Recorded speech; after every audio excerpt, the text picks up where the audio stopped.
So, broad terms, Ian, we spoke to you before the first test, and it flattered to deceive in a big way. You were hopeful the Lions could, or sorry, the Australians could muster up something, and they really didn't. But second test has just kind of salvaged this tour in a very big way. I think it was just a great test match.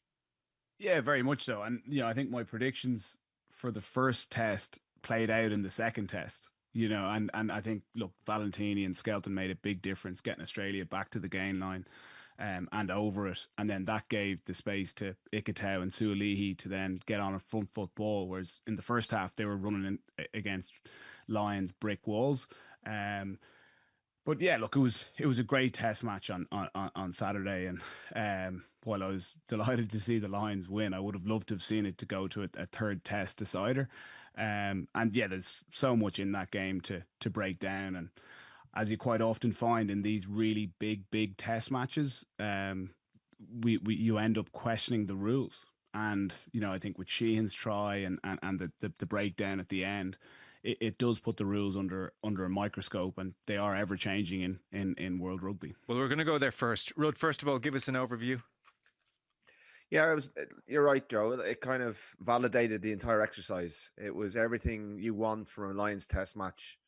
It's a pity it came in the week two, because it's suddenly the Australians are very, very interested, because it's on the back page. It's knocked the NRL off the news cycle. It's everything Australia wanted from this whole exercise, because it was 90. It was the biggest crowd I've ever been in. I've never been to a stadium with 90,000 people in it. It was a proper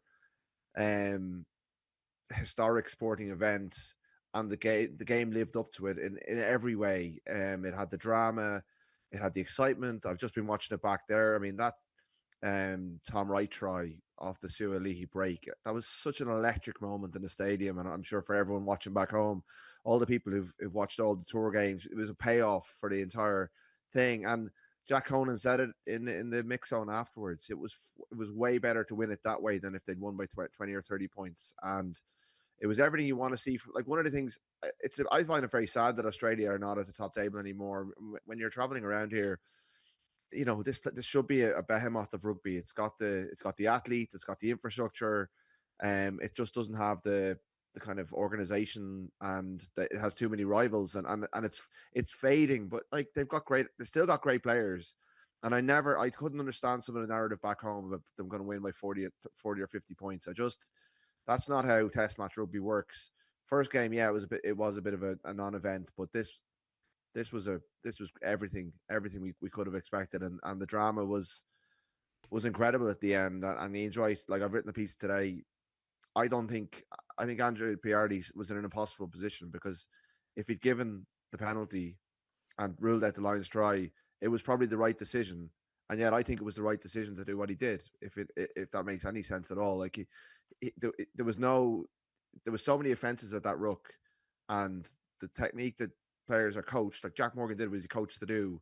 He admitted he thought he might be illegal as well, even though he's doing everything he's supposed to do. So it's all the flaws of rugby in one incident. And for the second Lions tour in three, we spent the last minute of a really important match watching the referee look at a big screen and trying to figure out what to do. Yeah. Well, let's take our time and tease it out, because in some respects, the more you tease it out, the more complicated it becomes. I do have a clip of Farrell and Schmidt giving their view on this clear out. So I'm sure anybody who's seen the game knows, but if you didn't for any reason, this is right at the death, the moments before Hugo Keenan's try. Jac Morgan clears out Carlo Tizzano, who is, in effect, he's and we'll come to the referee Pirardi. He says they arrived at the same time. They clearly didn't. So Tizzano is in, and he's getting over the ball, and he's in position, and in comes Morgan and gets him. Well, whether it's above the shoulder or on the shoulder is probably all important. So to give a sense of the fallout, the Sydney Sunday Telegraph have the back page headline, "Robbed. Referee ruins our shot at history with series deciding missed penalty." So it has become the big story. Rugby Australia CEO Phil Waugh has very much backed Joe Schmidt, said this was absolutely an illegal clear out on Jac Morgan's part. So here is Farrell, followed by Schmidt in the press conferences afterwards. And there's an inaudible question to Schmidt. He's asked at one point, how do you think the officials missed it? But we'll start with Farrell. And by the way, Initially, there's a little giggle in the press conference. You could think he's sort of joking here or being facetious, as in I would say this anyway. He's not. He's been absolutely serious when he's asked about Morgan's clear out. I thought it was a brilliant clear out. Did you? I thought it was a brilliant. Yeah. Honestly, it depends which side of the fence you come from. I would have thought so. I can understand, people's opinions, but I thought Jack was brilliant when he came on, and so were the rest of the bench. Yeah, I think everyone can make their own decision on that. You just have to read Law 9.20, and I guess you just have to listen to the description from the referee and then watch the vision. When two players are described as arriving at the same time, just watch the footage. How can an official or a bunch of officials get that wrong? Because they're human.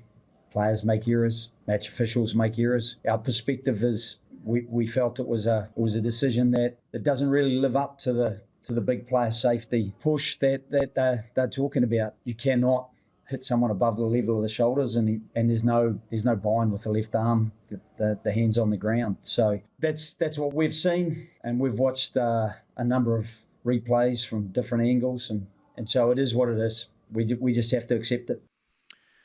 You can start in several places here. I'm just going to quickly just put Law 15.3 to bed because that's been talked about as well. And so that states that players involved at a ruck have to have their head and shoulders no lower than their hips. And that kind of happens at every breakdown going. And Tiziano had his head lower than his hips here and his shoulders lower than his hips. So technically, if you want to get super technical about it, even though it happens at almost every breakdown, you could have said Tiziano was in an illegal position to begin with. No one's debating that. We're on to Law 9.20, as Joe Schmidt said, Ian. So, Law 0.20, a player must not make contact with an opponent above the line of the shoulders. The strongest argument I've seen in favour of Jac Morgan is he got him about at shoulder level, not neck first. The real contact came at shoulder level. Your reading on it all? Yeah, as you said, there's so much in it. I think to start off, Joe was always factual and he's very measured, and it's backed up by the rules. And I remember when he came in as Leinster coach, he put a rule book in everyone's position, and we had to read it and we had to know the rules. And it's amazing how you still see players getting it wrong.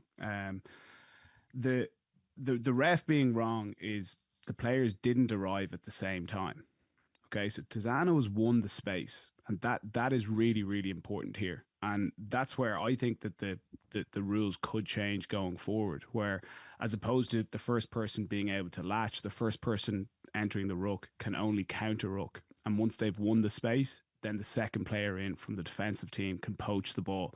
And that's where we're seeing a huge amount of injuries in rugby at the moment. They're high impact. The players are very exposed, and you're getting shoulder injuries, and you're also getting injuries around the hip. We're seeing players blowing out their hamstrings because there's so much force coming through their upper back through into their pelvis, their wide stance. We saw obviously Dan Levy's one, and they've tried to tweak the rules there where players can't land on the legs of players. So it would be very interesting to see what World Rugby do. You can see with Joe Schmidt, it's backed up by the rules. Okay, so he's saying specifically that there wasn't a wrap. That's a bit of a grey area because his arms are very much up and there is an attempt to wrap, but the impact is definitely above the shoulder line on the top of the neck or the neck area. And that's where it comes down to. Did he win the space? Did he get hit on the neck? And for Joe, that's straightforward. Was there a little bit of an argument, though, that the real impact, obviously his neck is touched because it's connected to his shoulder, but there is a bit of an argument that the brunt of the force from Morgan was on the shoulder line? No? I thought it was more neck area, my initial reaction. But that then brings into the question of head below hips, and that's a rule that it's there in rugby, but it's not refereed. And that's the same when you're carrying the ball, Joe. You have to keep your head above your hips, but you can see now especially on quick taps close to the try line, you're seeing players now. Dan Sheehan's one's a different one, but we've also seen him do this. You tap the ball and you're trying to get as close to the try line as possible, but you're seeking the ground, and your nose is literally trailing against the grass. So it's impossible for your head to be above your hips in that situation. It's not refereed, and that's where we do see these rules from time to time. They're in the rule book, but they're not you know, the same with the escorting for the high kick contest. That was always in the rules, but it was how it was refereed. Yeah. And maybe we will see off the back of this that players have to have their head above their hips when they're carrying the ball and also when they're at the breakdown. Because I saw, and we'll come to Dan Sheehan's in a moment, Rob Debney in the London Times, the former test referee, and he has far more of a problem with the Dan Sheehan try, by the way. So what he said, Rory, was, we're talking about fine lines here. I think on balance, I would have let the Morgan clear out go. If you disallow that try, then every breakdown becomes fair game and we no longer have a game of rugby. And that's what Ian's saying as well. There are the laws, and then there are how they are applied. And I heard a lot of former players sort of saying, look, whatever with the laws, whatever's in the laws, I just know if you disallow that clear out, then the game's gone. That was one of the big refrains. Yeah, I don't know if the game's gone, but you know, like if Hugo Keenan doesn't beat Len Ikitau and we go through 2 or 3 more phases, we're never going back looking at that one. It's not a piece of foul play that warrants a yellow card. It's a rugby, like I don't like the phrase rugby incident, but it is a rugby incident. It's a guy trying to win a penalty for his team, being blown away by a guy desperate to keep the ball alive. Tizzano tries to milk it. I mean, if he gets hit in the neck, why is he grabbing his head and like putting his hand out there? And I don't really have a problem with him doing that, because he's trying to draw the referee's attention to what he thinks is illegal act, in what is an act of desperation to try and save this game that they've put so much into. I thought Piardi handled it incredibly well. I thought he took his time. He got both of the captains away from him. He drew breath. He watched it, I think, 8 or 9 times, and he came down on the side that this is just what happens at breakdowns, and the act wasn't illegal enough in an area that is always illegal. You could go back to watch a couple of the James Ryan clearouts in the build-up, you know, a couple of phases back, and they're lethal, like, but they're not. They're definitely not. Some of them are not legal, but like you can't. That's the ruck, unless it's spotted at the time. And the ref is completely on it. I think going back and watching it, you're going to end up chalking off nearly every try because the ruck beforehand, there's something wrong. Like Tizzano comes in from the side at the start of it as well. Like, so there's all sorts wrong with it. And what about the point though Ian made that like Tizzano's in first, you know, possession 9/10 of the law. Yes, he won the space. Priority saying they arrived at the same time is bizarre. Yeah, well, that'll definitely annoy Joe. Like I wouldn't. If we were having the same discussion and Piardi had come down with a different decision, I'd still be praising him for the way he handled it, and I wouldn't have a problem with the decision. I thought it was ultimately a 50-50, and the referee was let down by a law book that leaves it so open to interpretation. Okay.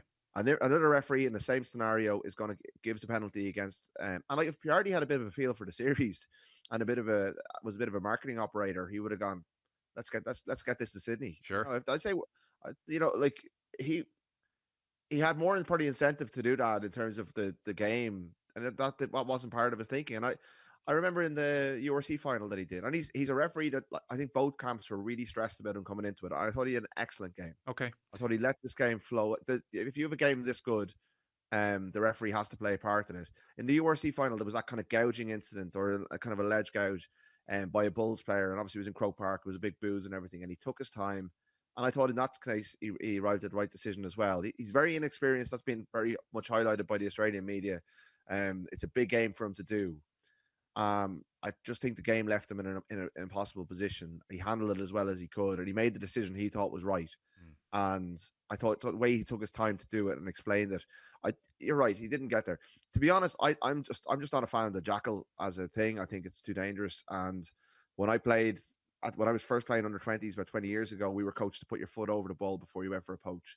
I think you should have to step over the ruck. If you can get your foot over there and stabilize yourself, then you're in a position to pick up the ball. Otherwise, you just counter ruck. I just don't think that position, like we've seen it with the Dan Levy injury is the one I always come back to. The jackling player is too exposed. And now that the croc roll is out of the game, which is right because the croc roll was dangerous and was leading to lower limb injuries, like Jac Morgan, that was the only thing he could do, or else he was giving up the possession, giving up the game. And I can tell you what Andy Farrell would say to him in the video review room on a Monday if he hadn't thundered into it and blown him out. Yeah, and let's finish on that then. So we're agreed it's a super fine margin, this specific one. But Ian, you raised the issue of injuries, and Rudd did there as well. Like, this is going back forever. The Dan Levy one's a good example. I vividly remember, like a long time ago, I think it's Sean O'Brien. It was an Irish player anyway, but like over the ball.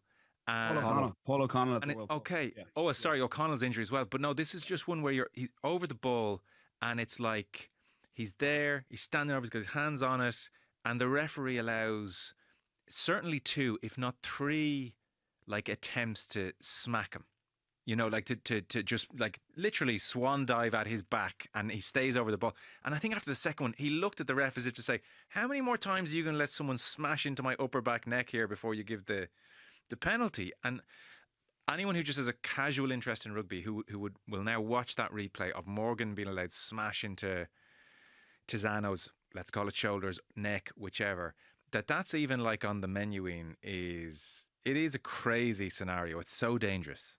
It is, and like a lot of the time I'll road test what I'm going to say in this podcast with some of my friends who are like back rows and love the game, and they love the art of poaching.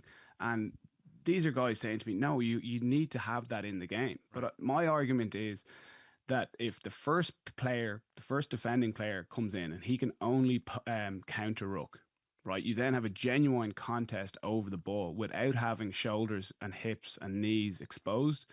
If you then win that space, the next player coming in can poach the ball, and you're not going to have these massive collisions where players are running in from 10 meters, the velocity's out of control. And look, it is you know, if you're a really good poacher and this rule change comes in, it goes against you. But that happens with rugby. Certain rules will suit certain players. Like the escorting rule, for example, has gone against Marcus Smith playing full back because he's one of the shorter guys. It favors taller guys now. It's the same thing at the breakdown. Maybe if this rule did come in, you might go with more physical number 7s as opposed to specific poachers. But overall, will the game be safer if they do make the suggested rule change that we're talking about? I absolutely think it will, and it is such a big challenge for rugby at the moment. Yeah, okay. You know. Don't want to spend all day talking referees. So last refereeing decision of significance is the Dan Sheehan try where he kind of dives over from close range. It was very striking on TV. Rog said, that's not allowed. And then, you know, Miles Harrison kept commentating, and Dan Bigger came in first and said, oh, see, look, it's not like in the Six Nations where someone, you know, there was the famous example was at Blair Murray where tackle was hurdled, but that was much further out the pitch. And Bigger said, well, in the act of scoring a try, you can go in the air, therefore it's allowed. What Rob Debney said in the London Times was, and I pretty much agree with this, he says, the simple fact is, I think Sheehan has dived from too far out to define that as in the act of scoring a try. I would definitely have disallowed it. It just failed the eye test. It looked wrong. You are not allowed to jump out of a tackle and Sheehan soared Superman style over 2 would-be wallaby tacklers. So that point, fellas, about just how far out he dove from being key there in Debney's eyes. Where are you in the Sheehan try-in? Similar to the Sulehi one, it didn't look right in the first test. You know, he's holding on the ground. Jack Conan's poaching, and then he gets the try over the line. But there's no offside in the in-goal area. So is he holding on? Isn't he? Was he holding on before the try line? It didn't look right, and it wasn't right, and it was correctly overruled. Sheehan's one. He's tapped the ball. He goes aerial. How can you stop him? You are not allowed to tackle people in the air. How do you stop that? So every time now going forward, you could just in theory tap and go and jump over the line. It's really dangerous. Again, comes back to the safety of the game, and that's where the referee has that discretion. If it is dangerous play, he can overrule it. And maybe Piardi in that instance has gone, I don't think it is dangerous. The Aussie guys were already on the ground. I personally do think it is. And I think quite often with great players, we saw the Dupont rule coming in. I think we're going to see the Sheehan rule coming in. If it's a 5-meter tap, you cannot dive for the line from that distance out if there's players in front of you. I don't know how it will be worded, but it'll be something along those lines. Rud? Yeah, my gut in the stadium at the time was that doesn't look right. And he did exactly what Ian had talked about earlier. About 10 seconds beforehand, he tapped the penalty and did that 3-meter dash to the ground to set up a pre-planned move with Andrew Porter coming around the side. So the Australians were expecting the same thing. So that's why they were so low. So he'd almost kind of baited them into going low. And they go so low. One of them has his knee on the ground. And I'm pretty sure he's done this before. I can't think of the specific example, but I guess he scored so many tries. But it didn't look that unfamiliar to me, but it didn't feel right. Like I thought the other one that was wrong was the Jake Gordon try. I thought Piardi kind of ran interference for him on Andrew Porter, but yeah, like that's probably, that's maybe that's 1-1 and it all comes down to the Tizano call. But ultimately, like, I don't think the referee, even though we've talked about it for ages, because it is interesting, and the laws and the vagaries of these laws is interesting. But I don't think that's the winning and losing of the game ultimately, because I think the winning and the losing game was the Lions, the Wallabies not having 80 minutes in them, losing all their big guns and making bad decisions, and the Lions just staying true to what they believe in and playing unbelievable rugby to win it to death. Okay, well, let's get into the specifics of that then. So they're the two kind of big talking points from refereeing point of view post-match. This is, for the record, by the way, the greatest Lions comeback in history. Before Saturday, it was 1938 against South Africa when the Lions were 10 points down. So 18 points down after half an hour. A reminder of the kind of cadence of how it all went. 2 early penalties, 6-0 Australia. Sheehan scored his try to bring it back to 6-5. And then there was that period where Australia scored 3 tries in 7 minutes. Slipper, Gordon, and that electric right try on the half-hour mark. And suddenly it's 23-5. You feel it's kind of crucial that the Lions hit back the way they did. 2 tries just before half-time. Curry and then Jones. And suddenly it was 6 points at the break. Valentini went off, Skelton went off, then 7 minutes into the second half, and all Australia managed in the second half was a line of penalty. The Byrne try on the hour mark. I know James Lowe has kind of been talked about as a quiet tour for him, but like brilliant fend off and pass for the Byrne try, and then of course Keenan at the death.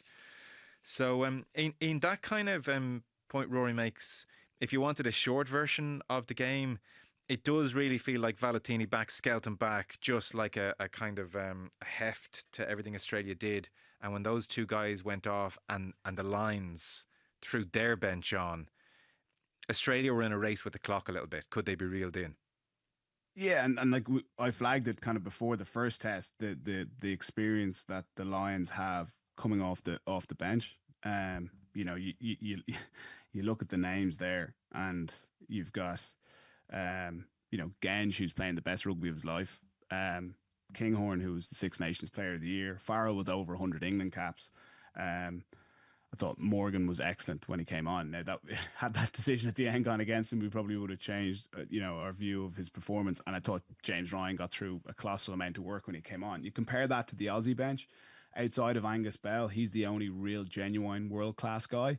And then they took the risk of going 6-2, which actually really went against them when Harry Potter goes off and you've got to put McDermott on the wing. As well as McDermott played, he's a scrum half playing on the wing at a top-level test game. And it went against them because they were leaky in the air. And then even defensively, when Jones gets that try, Harry Potter's there. He's probably getting his shoulder into the guts of Jones and stopping him. Now it was impending that the Lions were most likely going to score, but a big improvement that the Aussies made in this game was, especially in the first half and throughout the game, the Lions had to work really hard for their tries, even though they got them, and they were very good in the 22. And the Lions got access into the 22. They typically did come away with points, but the Aussies made them work really, really hard for that, and that's important because in Test 1 the Lions are heading back over halfway line, going, that wasn't that hard. In Test 2, they knew it was really difficult. I think the key time there's a couple of key moments in the game. The Aussies had the momentum and they really made hay with it. Those 3 quick tries. And then at 18 points up, you're going, right, they really need to manage this kind of remaining 10 minutes of the half, because even if they can go in 12, 13 points up, that's reward for how well they've played in that first half. But they got really cagey. They played inside themselves. And even though it didn't come to anything, the final play of the game, if you're on the Lions team there, that is such an energizer for you, because you're just getting this feeling that the opposition are holding on for dear life. They don't have the confidence to play. They're tired. And within that, it was funny looking at it. Like Joe Schmidt brought in taking quick taps, quick 50-meter restarts, quick taps to touch. And Johnny really took it on board. And for Johnny to, I'm certain that Johnny would have brought this in and told Finn Russell, gone through the footage and gone, there's opportunities to catch the Aussies on the hop here. And they did it 3 times with either quick kicks to touch, where they made huge distance, or the quick 50-meter goal line restarts. And that would have driven Joe demented, because he prides himself on those kind of easy wins. Don't let the ball bounce, get set, always have your eyes on the opposition, etc. And then the big one for me in the second half, that Aussie attack. Like, quite often we see this in sport where a team goes, a distance ahead, and 18 points is a distance. Momentum will always swing when it's 2 high quality sides, and it did, and the Lions got themselves back into it. But when you've climbed the kind of mountain there, how much energy do you have left? Typically, the momentum is going to swing again. And with the way rugby is, with the advantage of a restart, you do get a big advantage. And they make this break, and it was glorious down the right-hand side. McRae showed incredible nous to know where the space was, to bounce back off his right foot, find Sualihi in the middle of the field. And Tom Curry comes up with the moment of the series. That tackle, they're going to score there, either in that phase of play or very shortly after. I do believe, had they had scored there, I think they go on and win. Yeah, I think O'Gara said that's the test series potentially there, that Curry tackle. It was brilliant. Rory, certainly the feeling watching on TV, and actually, sorry, I could be influenced by the fact I only saw this on Sunday. I had a strange weekend, so I knew the result, so it was doubly so. But for that first half, with 70% possession, 5-1 line breaks, you've only missed 6 tackles to the Lions' 17, to go in 3 tries apiece and within 1 score, I think both dressing rooms would have had a sense. That's a great result for the Lions. Lions would have been feeling very good about that result halftime. Yeah, but I think you go back to when they were, what was it, 18 points ahead. The Lions had been 17 points ahead the week previously, and it felt completely different. It felt done a week previously, whereas you knew the Lions would mount a comeback of some sort, and it was whether the Wallabies could add just enough distance, and that moment, the Suaalii moment, was the moment. Because if they just got that 1 extra score ahead, it's not like the Lions butchered a couple of opportunities before Keenan's try, which added to the drama of it, but it actually could have been more comfortable. The last 20 minutes, they were so superior and they were so on top, but they just couldn't get it done, which was great in terms of the way the whole thing flowed. I think the weakness at 9-10 compared to the Lions, particularly 10, like Lions just not ready. He did a lot of good stuff on front football, but dropping that restart, the high ball, like dead to the scrum, those are the moments. And it may seem harsh to blame him. I thought it was strange that he stayed on for 80 minutes. They had a 10 on the bench. Maybe Joe was overly paranoid about if he brought on Ben Donaldson and another back got injured, he wouldn't have had cover. But I just thought Donaldson's more experienced. He played well against the Lions when he was playing for Western Force in week 1. Yeah, he's not Joe's guy, but he could have changed the picture, added something different. See, he'd been watching in the stands for an hour. If he's on for the last 20 minutes, he might see some space, and there was space. Bundy Aki was absolutely gone. I mean, he had an unbelievable last 20 minutes, but he was cramping up.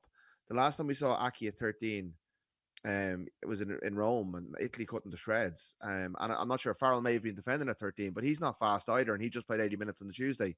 But they never once got outside them and got Suaalii into a bit of space. And there were opportunities now that were from very, very long range, but they went for the box because they were trying to see it out rather than go, hang on.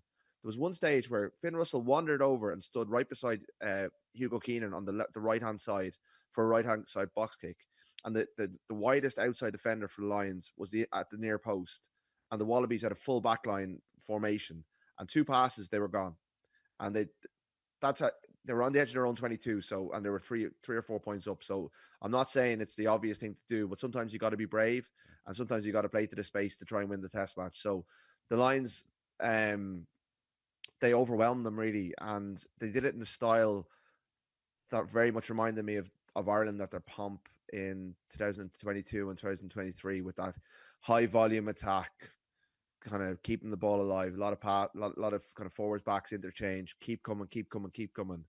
And the game, and I'm sorry to bring up a bad memory for Ian, but the game really reminded me of the 2013 Ireland All Blacks game, and Ryan Crotty at the death, because it just had the same feel. And I bumped into Owen Toolan, the Wallabies assistant coach, who was an Ireland analyst on that day, and he said, I'm sure he wouldn't mind me saying, like it felt like that for him as well. That was the lowest point of his career, and it felt like it happened again. So I'm sure Joe had an eerie reminiscence of that as well. Well, the bench just lended itself to that. You know, overwhelm is a good word. You looked at that bench, and they were just. I mean, it's just endless. The strength and depth. Proof that we don't indulge in scoreboard journalism here.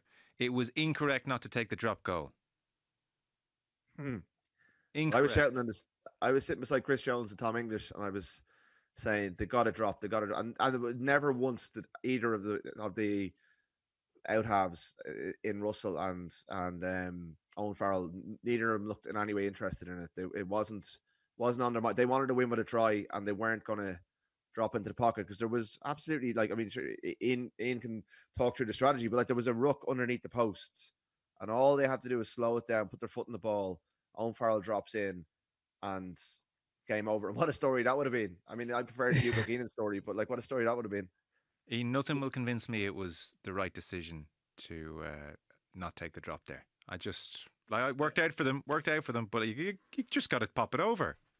No, and the difference between a ruck on the 22 versus a ruck on the 5 meter and the likelihood of a drop goal going over, the percentages are very different. When you're, let's say, 30 meters out and you've got people set running at you, I'm not saying it's 50-50, but it'd be in and around that, versus a ruck on the 5 meter. I think it's probably 85-90%.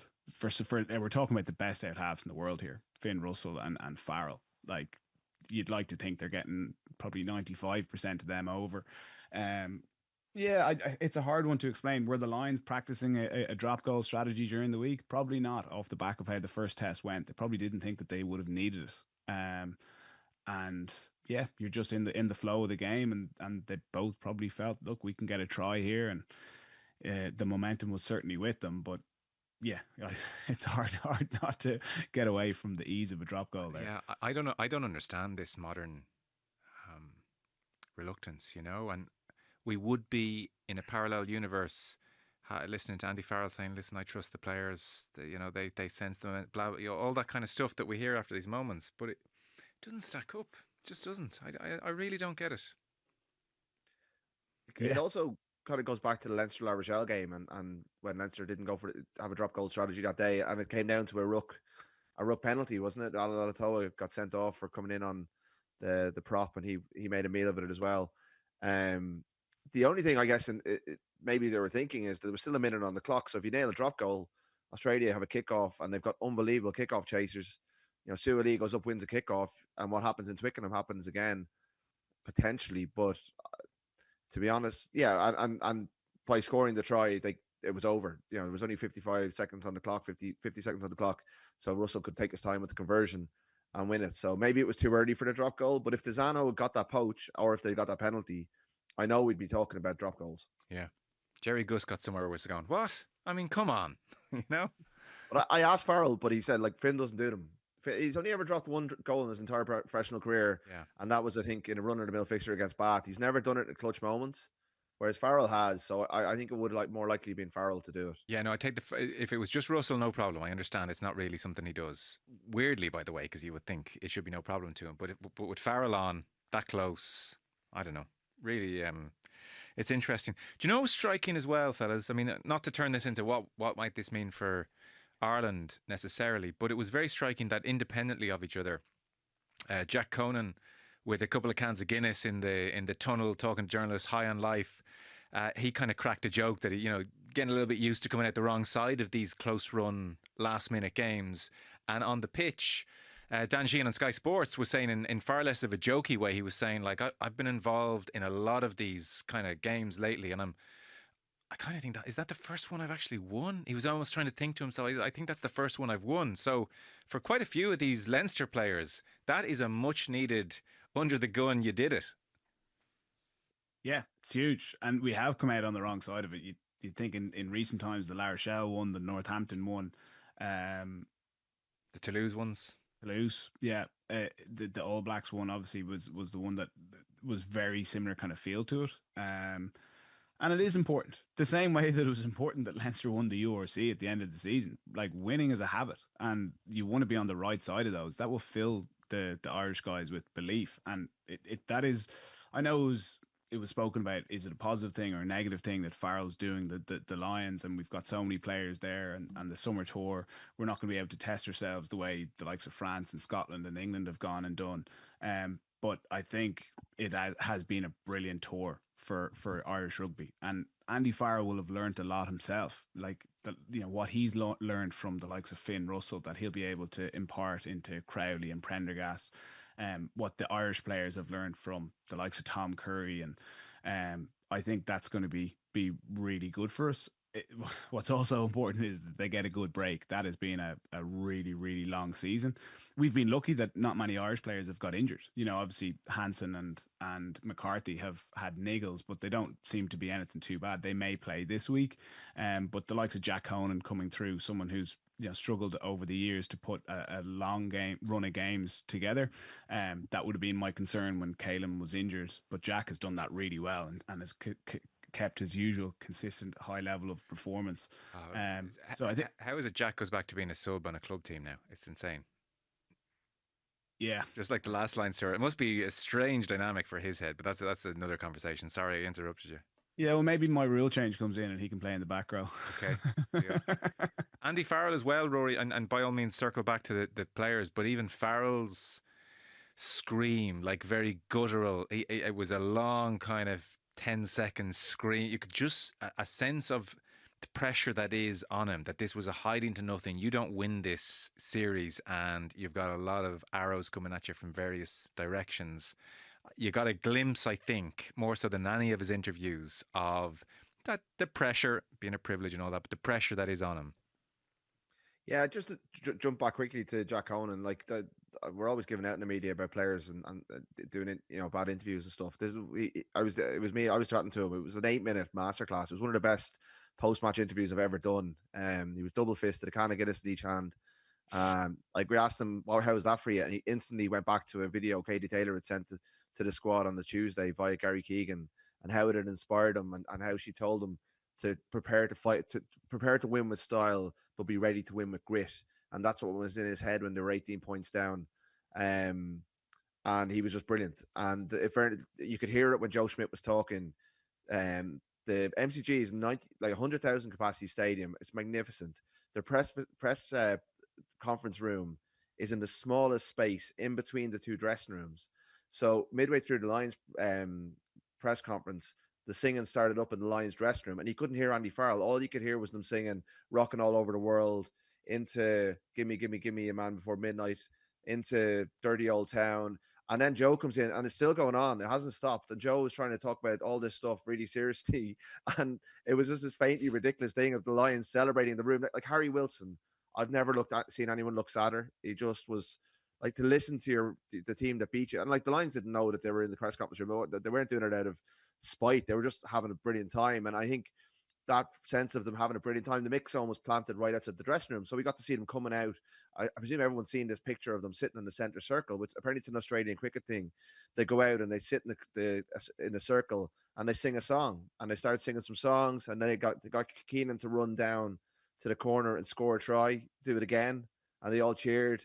And I think, this memory of what they've done here and the feeling that they've gotten in Australia, and Farrell will keep telling them, even though people will dismiss Australia and dismiss this as not being being a bit of a Lions light because of the way it's been, he will tell them over and over again, you've achieved history here. And if they go and win 3-0, he will make sure that they feel good about it. And I think going into the future with Ireland, that will be important, because confidence is so important. And I still think, even though Ireland won the Six Nations last year, I think the World Cup hangover has lasted nearly 2 seasons, and that team has looked a little bit leggy, a little bit weary of the fact that they had one mission in life, which was to win the World Cup in 23.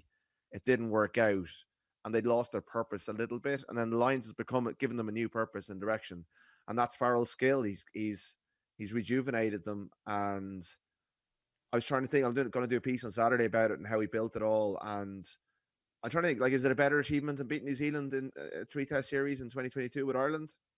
Possibly not. Winning a Grand Slam with Ireland in the style that he did, with like 4 bonus point wins in 23. It's right up there, and I think personally he'll see it as his greatest achievement, because of he's pulling together the 4 teams, and he's come down here, and obviously they want to win. I think for him, it has to be 3-0. It has to be go unbeaten in Australia, and it has to be win with style. And they've managed the win with style element of it. I think what he wants now is an 80-minute performance to finish it all off. But that's going to be hard to do because they've been on the lash for 2 days. Yeah, I'm told training and media obligations were cancelled today, Monday, because it's quote unquote recovery day. Is a euphemistic way of putting it.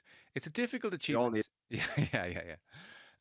It's a difficult achievement for you to rank, actually. I look forward to reading what conclusion you reach, because if they went out and played really well and won this again, kind of pulling up by 15 points, it doesn't feel like any kind of achievement. The achievement was to do it from 18 points down, the greatest comeback in Lions history, the crescendo of a last gasp try. It's memorable, it's emotional, we'll all remember the match.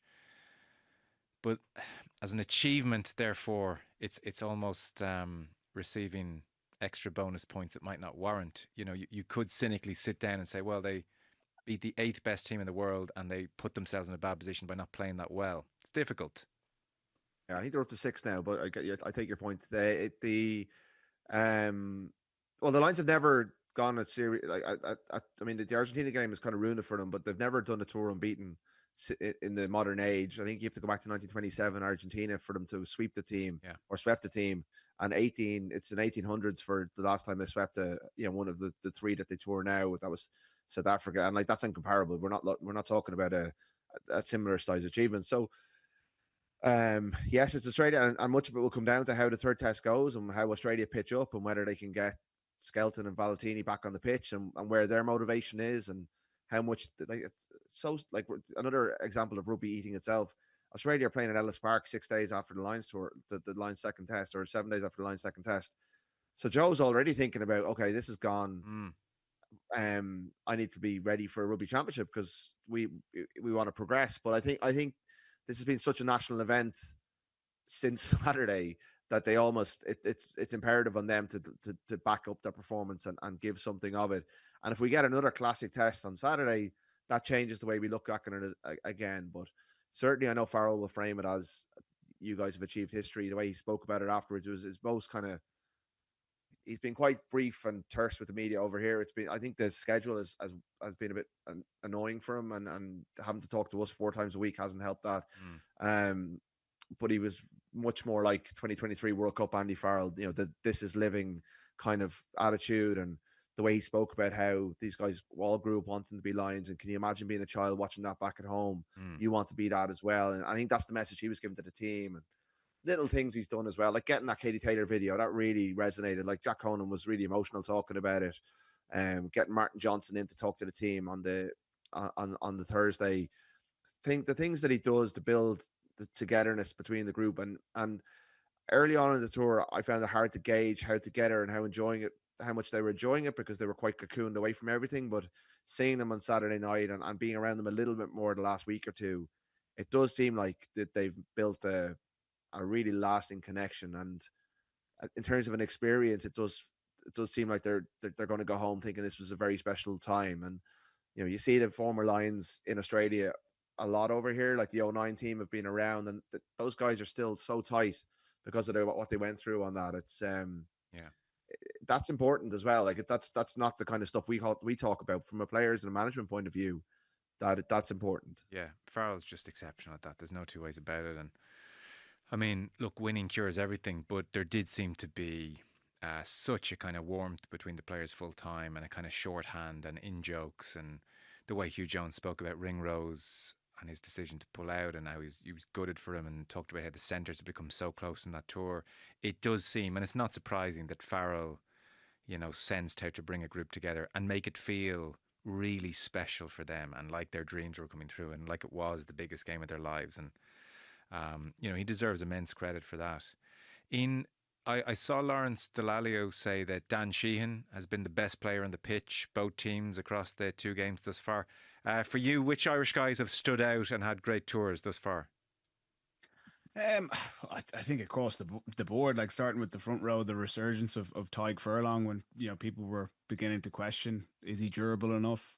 He's refound his best form. It's been a very good tour for Porter. Sheehan's his record speaks for himself. Like he's just an incredible athlete. We're so lucky to have his quality, and you know, Kelleher behind him is also world class, and depth in Gus McCarthy there. I think Joe McCarthy really stepped up. Like questions about his discipline. You know, he maybe was learning from other players and saying, look, Joe, you're actually unbelievably tough to play against. You don't need to push for this extra couple of percent that's getting you in trouble. Ty Byrne, you know, what a big game player he was. Probably was suffering from a long season, but ultimately came to the first test and he was outstanding. Gibson Park is clearly the best number 9 in the British Isles, and I think Ireland's next World Cup hopes are. It's really important that we keep him fit and fresh. It's great that we've built a bit of depth with Casey in behind him. And then like similar kind of bracket, I'd put Bundy Aki. You know, can we keep him fit and fresh for the next World Cup? You know, he's probably the wrong side of 35 now. And then someone like Hugo Keenan, like people were questioning, will it be Daly? Will it be Kinghorn? A couple of things went his way, but that's sport. You know, you got to be available. Like that's the one thing. He must be thinking like, my God, how talk about things falling your way. The two, Daly and Kinghorn at just the right time. But that's sport. Like you get unlucky far more than you get lucky in especially in rugby, like because it's so physical. And he made the decision to do the Olympics. It's, as did Dupont, and it worked out for Dupont. It didn't work out for Keenan. And I'd say he was looking at Osborne tearing up trees in South Africa, going, maybe I should have just held on to my spot here. Keenan will have some disappointments around the Champions Cup and some of his Six Nations performances. He is a really consistent performer, but he would fall into the bracket of falling on the wrong side of a lot of those defeats. I know, and it was a quality finish as well. It wasn't as simple as just getting it out to him. He's got that. It's a 2-on-2, and he's been brave enough to go, I'm going to stand him up here and I'm going to go for the outside here. Because by doing that, if you don't make it, there's a high likelihood you get turned over. Yeah. And it was great. I really enjoyed just seeing his bravery with that. Between him and Jack Conan, it was like, which of us is going to make high six figures in the corporate sector over the next 20 years? Which of us is going to do it? I would like to. Give me the ball. Yeah, exactly. And then Hansen has really refound his form. I know he hasn't played in the test, but he's had a brilliant series, and I think he's going to have a great duel with Tommy O'Brien going forward on that right hand side. But he's one of the best wingers at